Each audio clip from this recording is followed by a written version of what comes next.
So what is up, guys? Nick here, helping you to master your technology, and I bought a 2015 MacBook Pro in 2017. If you guys have been following me for a while, you are aware of this, but I really haven't done an in-depth kind of video. I've had good experience with it now for the past 3 months or so with this guy, and I want to share with you what it's been like from the perspective of a 15-year PC user. As long as I can remember, I've been using PCs ever since I was a little toddler in school. Well, I shouldn't say toddler, but you know, 8th grade or so, something like that. I'm now well over into my 20s, so definitely this is a great experience so far, and I want to share with you. To begin, let's talk about the specs. So I did pick up the 2015, the base model. So it does have a PCIe, it does have a 256 gigabyte storage there. It also gives you a Core i7, that's a quad core CPU. It is a 4th generation processor there, and it also has 16 gigabytes of RAM with a Retina display, which is well over 200 pixels per inch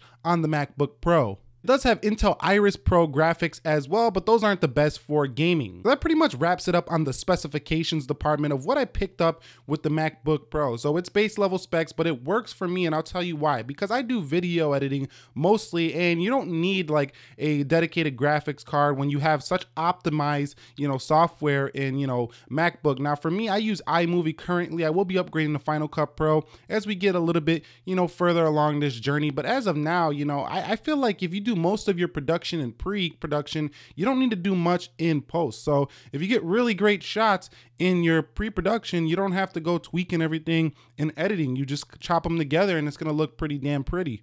Now, in terms of design of the MacBook Pro 2015, I've absolutely loved it. It is a legendary design. It is a classic design. It does look a little bit dated when you compare it to the 2017 edition of the MacBook, but definitely I really enjoy this design. It has kind of a feel that it's indestructible. So like you can hit it with a hammer and it'll be fine. I mean, of course, let's not go ahead and hit the screen with the hammer.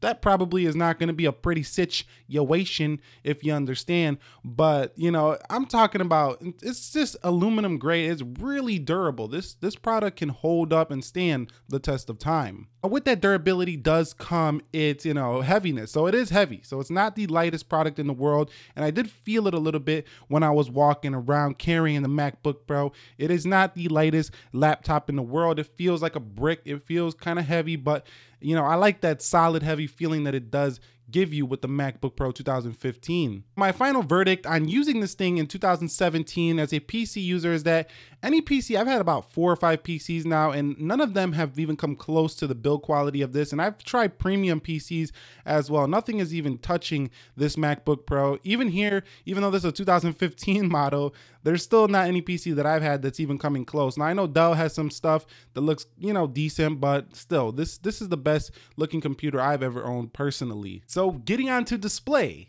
The number one factor why I decided that I really do enjoy this MacBook Pro, even though it's 2 years old, the Retina display has really held the test of time. It's incredibly sharp, incredibly bright, and incredibly color accurate. It's a dream display here on the 15-inch MacBook Pro with its Retina panel. It's similar to the one that comes on the 27-inch 5K iMac. Okay, it's not that sharp, but it doesn't need to be that sharp because it's not coming across a 27-inch panel. They look very similar in that of the 27-inch 5K Retina Mac. So this is an incredible display, and editing on here has been a dream. I'm able to watch it, while it's buffering, and the full resolution. And, on Windows, I used to be able to see the video kind of blurry before the video was fully rendered. Now here on the Mac, I can actually see the video in full resolution while I'm editing it. So it's pretty incredible to do that. It allows me to see really and tweak the video to be even better quality than ever before. So I really do love the display here in 2017. Even though it's a 2015 model, it doesn't really matter. It's really great. It doesn't get as bright as my 2017 MacBook Pro, but it still gets the job done. So if you're looking for a MacBook Pro here in 2017, if you decide to buy a 2015 model, the display is still fantastic. Well, getting on to performance with the MacBook Pro 2015 and 2017. The performance of this guy has been, I would say, close to incredible. Now, it doesn't matter that it has a older CPU.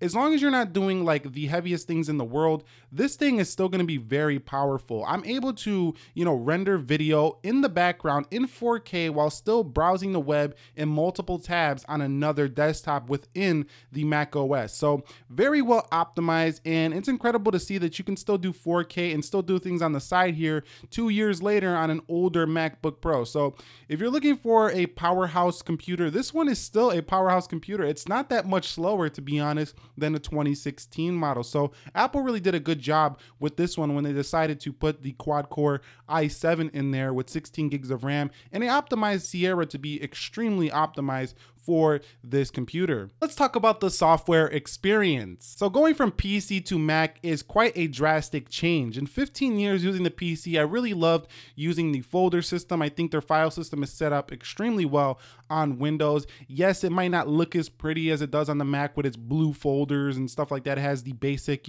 beige folders on the PC, but still, I mean, it's just a drastic change. And the things I noticed most about the software, number one is its simplicity. It's much more simple to use than Windows. It just laid out kind of like an iPhone or kind of like an iPad. I mean, I think any user could really figure this thing out. There's not much to learn unless you want to learn. So it can become advanced if you want it to become advanced, or it can be as simple as day if you want it to be as simple as day.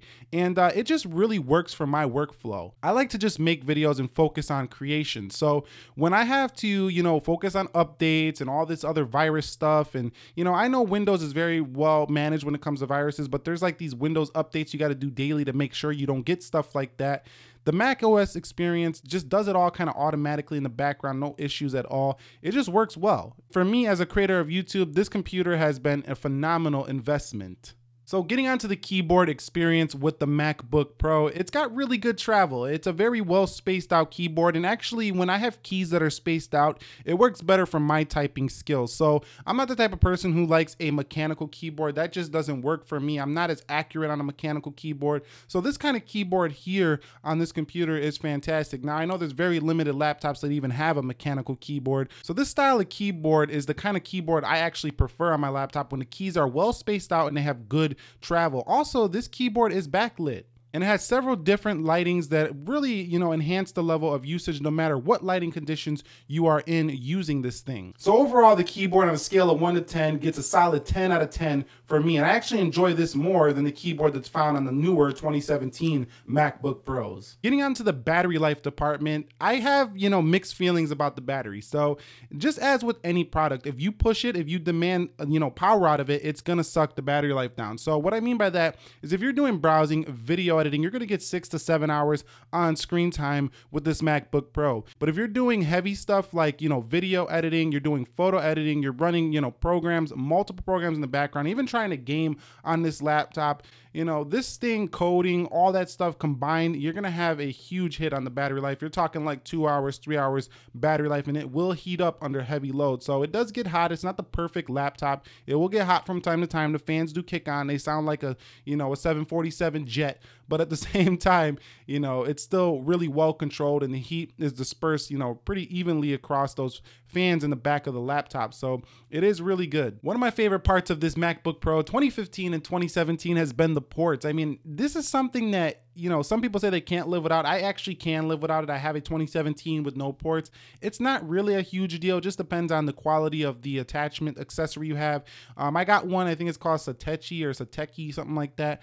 It's not a really good one. Don't buy it. I'm letting you guys know right here. So if you do have a good adapter, it don't really matter to me, but these ports have really come in handy, and I'd rather have ports on my computer than no ports, but I realize that the future is coming and that we're gonna have to accept that there's gonna be no more ports on Macs. So you're just gonna have to use adapters and stuff like that for now until the technology catches up. But having the ports handy for now is still very efficient and gets the job done, and I don't think anybody would disagree that it's great to have ports on your computer. So are there any things that I didn't like about the MacBook Pro? And number one is maybe that it's heavy. You know, it's a little heavy, but you know, I know this going in. It's a 15-inch MacBook Pro. You know, I can handle it, no big deal. So if you're getting one, just know that it's gonna be heavy. It's a 15-inch MacBook Pro. If you want a light one, go with a 13, go with an Air. They got different product lines for that.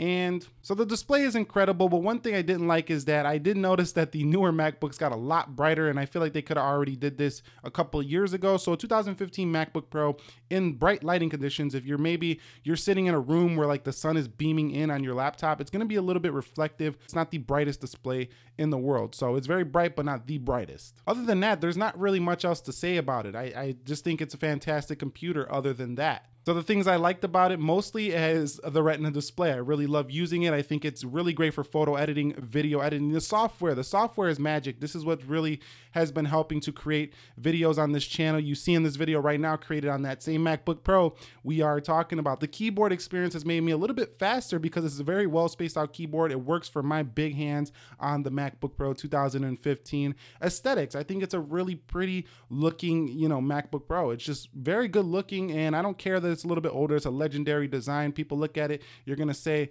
that's a pretty computer. It's a pretty nice computer. Nice stuff. Battery life, I think the battery life, while not the best in the world, it's doable. It's a lot better than what I've seen on other Windows computers on light and heavy loads. I have an Acer computer that is rated at 12 hours, doesn't even get close to that. The MacBook Pro actually outdoes that, and it's not even rated at 12 hours. So that just goes to show the optimization of the software. So it's not an upgradable laptop, so I want to keep that in mind as well. So overall, what are my conclusions using this 2015 MacBook Pro and 2017 as a PC user of 15 years? Well, switching from the PC to the Mac in 2017, going from a 2017 PC to a 2015 MacBook has been fantastic. I mean, you know, the Mac has been ahead of PC, I think, for a while when it comes to creative work, you know, computers. So if you're a creative professional, you're gonna really enjoy this laptop. If you're somebody who just like loves the Apple ecosystem, use an iPhone all the time, or you use an iPad all the time, you're gonna love this computer as well. It works extremely well together. I dropped 70 AirDrop files the other day and it took like 2 minutes. So it's incredible, that feature, the AirDrop feature, and it just works flawlessly with Apple products. If you're somebody who likes to game, this computer is not gonna be for you. Do not buy the MacBook Pro if you want gaming. It's just not the best computer for that. So if you're watching this and you're like, I really like that MacBook Pro, but I don't want the 15-inch, what can I do? Go with the 13-inch. It's gonna be basically the same experience, just a little bit smaller. So that's my experience using the 2015 MacBook Pro in 2017. It's been overwhelmingly positive. I mean, I'm not gonna sit up here and say it's been bad. There's really nothing to say, regardless if you're a fan or not of Apple. This is a fantastic computer. Remove the Apple logo, it's still a fantastic computer. Nick here, helping you to master your technology. If you guys found this helpful, enjoyable, click the like button for me. And if you're new here, consider subscribing to the channel for more. I will catch you all in the next one. Be sure to be well, and peace.